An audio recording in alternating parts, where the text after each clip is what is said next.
Hello, I'm David Kerr, Professor of Cancer Medicine at the University of Oxford. It's remarkable how immunotherapy has transformed the lives of many cancer patients, how it's transformed the way that we deliver modern effective cancer treatment. And it's a time in which we're seeing increasing combinations of different drugs, of different cell types, as the complexity of the immune system is taken apart. And in a sense of looking for new therapeutic targets, new combinations, a time of extraordinary excitement, there's no question about that. But it does behove us all, in the midst of all this excitement, to be rather cautious.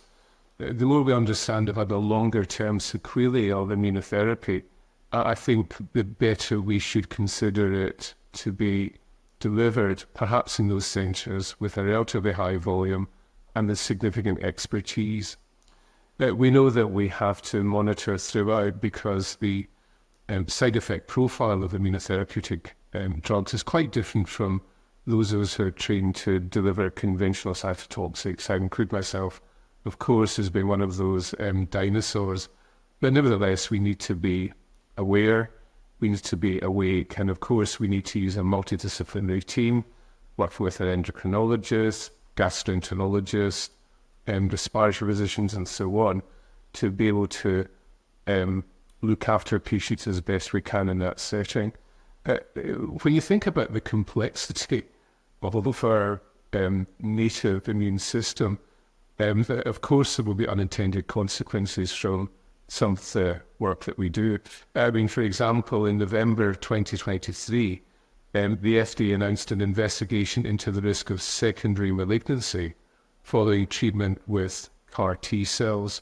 So that sort of sense that that there's the possibility of us tilting the immune system to allow the emergence of unusual tumour types is something that needs to be very seriously considered. For example, there was some work done recently looking at melanoma. So the guidelines that we have to treat the emergent immune-related side effects from immunotherapy, of course, involve stopping the treatment using steroids. But there was a trial recently in melanoma which used a combination first-line ipilimumab and nivolumab, and in that setting, immunosuppressive medication resulted in a worse outcome for those individuals in terms of progression-free overall survival compared to steroids alone. Is it possible to manage the immune-related side effects prophylactically? Some early evidence suggests that might be the case. There's some recent work coming again from the States in which the IL-6 inhibitor, tocilizumab, it did seem to significantly mitigate the immune-related adverse events in patients with multiple myeloma treated with teclistamab. So by taking a cytokine-specific approach, by avoiding an IL-6 storm, it looks as if it might be possible to dampen those side effects down. We're doing quite a lot of work just now in Oxford with my friend and long-standing collaborator, Professor Nick Lethang, looking at histone deacetylase inhibitors, and those in combination with, again, immune checkpoint inhibitors, it does look as if they damp down the immune-related side effects. We know that HDAC inhibitors have anti-inflammatory properties, probably mediated by inhibition of the NF-kappa B pathway. So there are other combinational drugs which, although given to, in the case of HDAC inhibitors, to enhance the anti-tumour immune response, may have a double-edged benefit in terms of dampening down and reducing the side effects that come in that way. So the balancing, as we always do with any cancer treatment, the yin and yang, the good and bad, the risk benefits is equally as important for immunotherapy as chemotherapy. Back to my earlier point about volume, again, there's a recent study coming from the States investigating use of immunotherapy as part of end-of-life treatment in patients with advanced or stage 4 melanoma, non-small cell lung cancer, and kidney.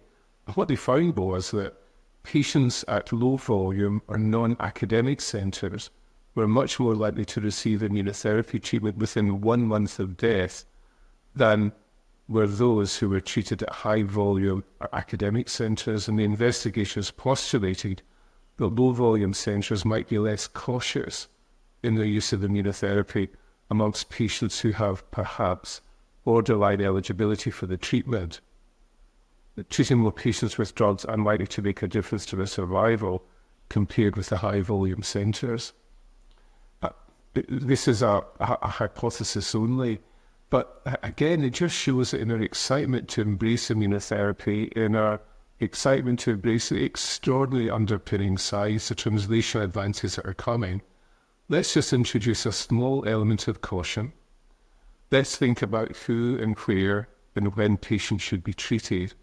And let's think about the possibility of some form of prophylaxis that might reduce the immune-related side effects without interfering with the anti-tumour immune properties.